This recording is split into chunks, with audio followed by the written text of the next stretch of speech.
today. Justina and James will light your way.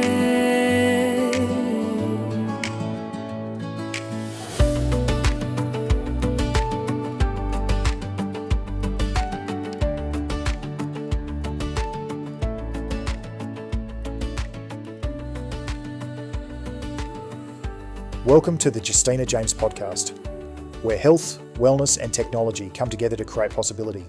Here we explore fresh ideas for people, pets and communities, practical tools and inspiring stories that help you live stronger, smarter and with greater purpose.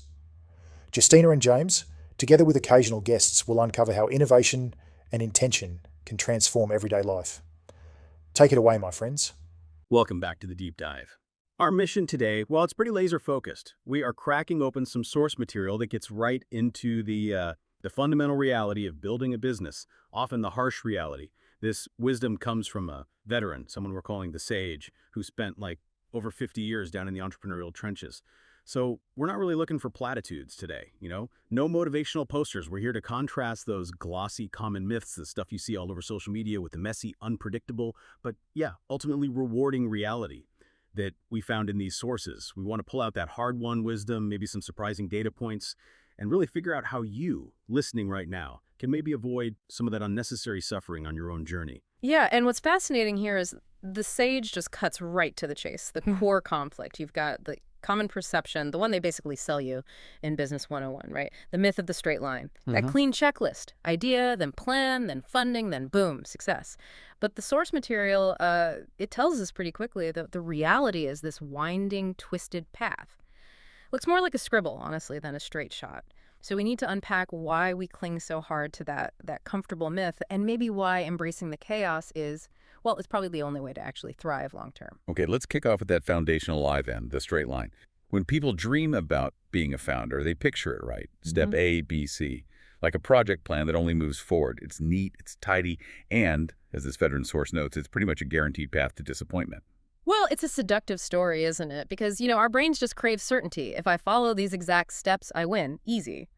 But the hard truth, the stuff from the trenches, it reminds us what it's really like. It quotes Reid Hoffman, the LinkedIn co-founder. He said, "An entrepreneur is someone who jumps off a cliff and builds a plane on the way down." Wow. Okay, that implies absolute chaos, not a checklist. Exactly. Chaos. But hang on, isn't some planning necessary? I mean, if we just ditch the checklist entirely, aren't we just saying, go be reckless? That's the crucial distinction. We're not ditching planning itself. We're ditching the expectation that the plan survives first contact with reality. We believe the straight line because, well, the media polishes the story, right? They cut out all the failures. And schools, they teach this rigid predictive planning, like you can actually forecast everything. The veteran's point is, plan, yes, absolutely, but hold that plan lightly. Know that reality will always have the final say. If you haven't built in room for detours, you're just setting yourself up for a nasty shock.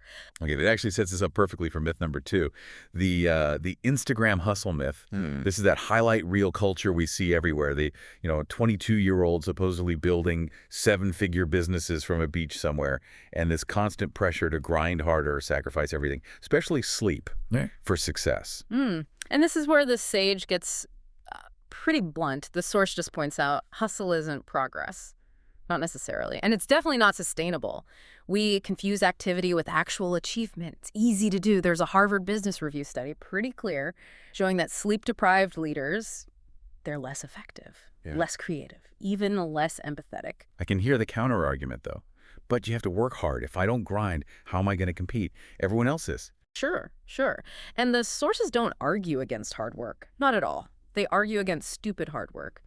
The wisdom here is really emphasizing that rest is, quote, not a luxury, it's fuel.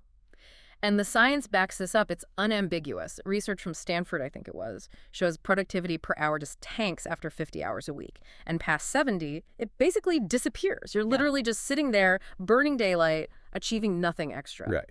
Just spinning your wheels. Exactly. Hustle doesn't scale. It just leads to burnout and throws you onto that twisted path completely unprepared. Which, brings us neatly to the final big myth, the fantasy of overdone success. We see the shiny end result, and we just assume the journey must have been quick, must have been easy. Precisely. We love that narrative, don't we? The instant hit. But it's almost always built on years of unseen, gritty, sometimes embarrassing effort. Yeah, think about those classic examples like Airbnb looked like this sudden billion-dollar thing. Yeah. But the sage reminds us, the founders were so broke early on, they were selling novelty cereal boxes. Remember the Obama O's? Yeah, you do. Just to get enough cash to keep the lights on, basically. Long enough to get some traction. That level of desperation, well, the straight line myth doesn't prepare you for that. Or Sarah Blakely, founder of Spanx. Her overnight success took years. Years of cutting up pantyhose, refining prototypes, facing rejection after rejection, and the data just absolutely crushes this fantasy. Research from the Kauffman Foundation found the average successful startup founder is 45 years old. Wait, 45, not 22? It's 45. Wow. Okay, that's potentially, what, 23 years of paying dues first? Why is that age so surprising? What does that tell us? It tells you success isn't just about raw youthful energy. It's about accumulated wisdom, experience, the ability to pivot when things go wrong. It takes time, and time to earn your 10,000 hours in whatever market you're in. And a Harvard Business School study really underscores this. It found typically it takes 3 to 5 years for a new venture to even reach profitability. 3 to 5 years just to break even. Yeah. So entrepreneurs expecting big returns in 6 months, they're setting themselves up for guaranteed psychological pain and financial failure, probably. All right, so we've established the map is basically wrong and the path is twisted. Now we kind of have to talk about the cost of walking that path, because it's not just financial, is it? The sage talks pretty frankly about the emotional toll, the anxiety, the fear, the self-doubt, that stuff that creeps in when the chaos really hits. And the relational toll, too. Missing birthdays, being there physically but mentally miles away, just constantly chewing on business problems instead of, being present.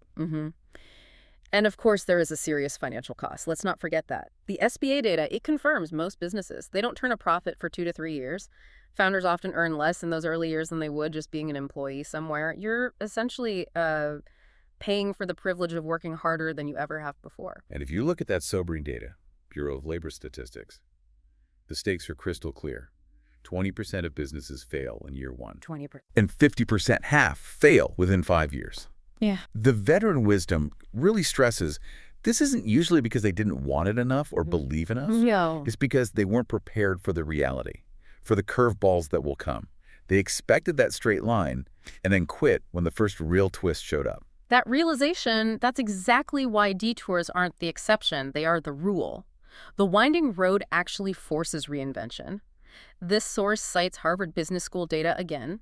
75% of startups pivot their business model at least once. 75%. Wow, think about that. 3 out of 4 times. The original brilliant idea, it doesn't actually work out as planned. So what is that 75% pivot rate? What does that feel like for the founder? It must feel like failure, right? Like admitting the last year or 2 years was just a waste of time. Precisely. It feels like admitting you were wrong. And that's painful, no doubt. But those painful detours, they often create the eventual success. Think about Slack. Okay.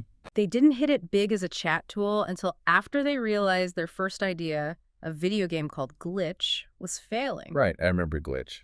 Sort of. Or Twitter. Started as Audio, remember that? A failing podcast platform. Oh yeah, Audio. They didn't succeed by just rigidly sticking to the plan. They succeeded because they embraced that twisted path. They reinvented based on what the market was actually telling them. And this whole winding path, it inevitably leads, doesn't it, to that lowest point, what the sage calls the valley of despair. The valley of despair. This is that deep psychological low where the dream starts to feel more like a crushing burden, where the financial strain, the relational costs, they all pile up. And honestly, this is where most entrepreneurs just quit. The source material is really adamant on this point. Breakthroughs often come right after the point where you most want to quit. You have to somehow endure that valley to ever reach the summit on the other side. Yeah, and we hold on to those famous stories, don't we? For a reason. Walt Disney went bankrupt, was told he lacked imagination. Crazy, right? Or Colonel Sanders. Yeah. His chicken recipe. Rejected over 1,000 times. Over 1,000. Imagine hearing no that many times. Their ability to just survive that valley, it kind of proves that the struggle you might be facing isn't proof you're failing. It's actually proof you're still in the game. Yeah, exactly. You're still playing. Okay, let's unpack this then. If the path is going to be chaotic, and that valley is pretty much inevitable, We need some kind of toolkit for survival, right? A lot of aspiring founders, maybe they think implementing systems kills creativity, kills flexibility. They want to be the scrappy artist, not some rigid bureaucrat. But the sage argues the exact opposite, freedom without structure. That's just chaos. It's such a classic misconception, isn't it?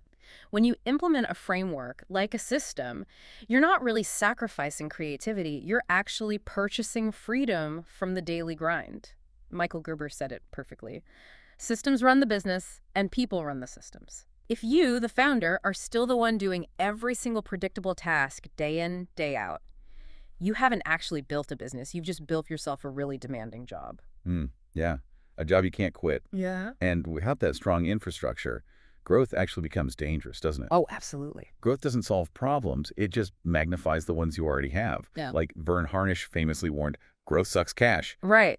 If your systems are weak, adding more customers just means more chaos, more mistakes, and faster burnout for everyone, especially you.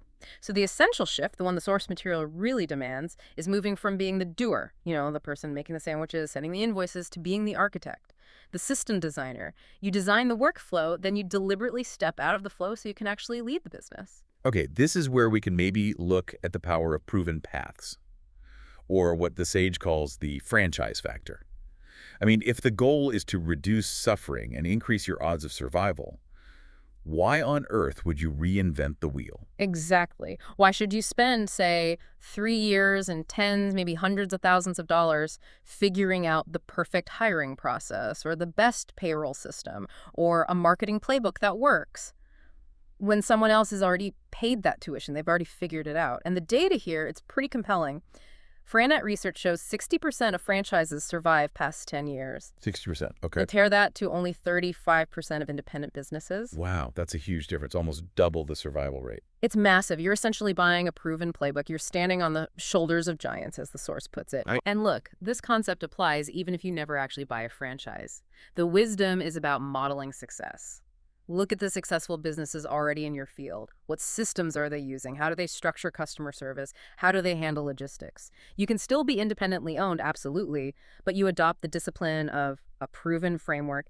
It just tilts the odds in your favor. It lets you focus your precious energy, your limited bandwidth on execution and maybe innovation instead of constantly reinventing basic operational stuff. That makes sense. And then finally, we have to talk about community. Community over isolation. The source really warns that entrepreneurship is just too heavy a burden to carry all by yourself. Right. And isolation, it just magnifies every failure, every setback. Yeah. When you're down in that valley of despair, isolation is like poison. So what makes you finally give up? And this raises an important question, doesn't it? If you are isolated, how do you possibly gain perspective when that twisted path throws you a major curveball? Who do you talk to?